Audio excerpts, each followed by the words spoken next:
লুকোচুরি খেলার নামে শিশুকে যৌন হেনস্থা, অভিযোগের তীরে প্রতিবেশী। বাঁকুড়ার ইন্দাস থানা এলাকায় 18ই ফেব্রুয়ারি বিকেলে বছর 5.5-এর এক শিশুকে ওই এলাকাতেই তার মামার বাড়িতে রেখে সেলাইয়ের কাজ করতে গেছিলেন মা।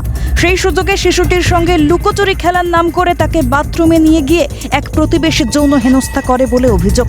ওই দিন সন্ধ্যাবেলায় ইন্দাস থানায় একটি লিখিত অভিযোগ দায়ের করে শিশুটির পরিবার। শিশুটির স্বাস্থ্য পরীক্ষা করে দেখা হয়। যে অ্যাকিউজড ছেলেটি আছে সে এই মেয়েটির সাথে লুকোচুরি খেলার নাম করে মেয়েটিকে একটি বাথরুমে নিয়ে যায় এবং তারপর তার সাথে যৌন নির্যাতন করে। পক্সো আইনে মামলা রুজুর পর অভিযুক্তকে গ্রেপ্তার করে পুলিশ। বিষ্ণুপুর মহকুমা আদালতে তোলা হলে তাকে জেল হেফাজতের নির্দেশ দেন বিচারক। বারংবার রাজ্যে এ ধরনের ঘটনার খবর মিলছে। সম্প্রতি 7 মাসের শিশুকে যৌন হেনস্থা মামলায় দোষীকে প্রাণদণ্ড দিয়েছে আদালত। তা সত্ত্বেও কেন ভয় পাচ্ছে না এ ধরনের বিকৃত মানসিকতার লোকেরা? আওয়াজ উঠেছিল ধর্ষককে সর্বোচ্চ শাস্তি দিলে অপরাধীদের মনে ভয় বাড়বে। অথচ ইন্দাসের ঘটনা তো সেদিকে ইঙ্গিত করছে না।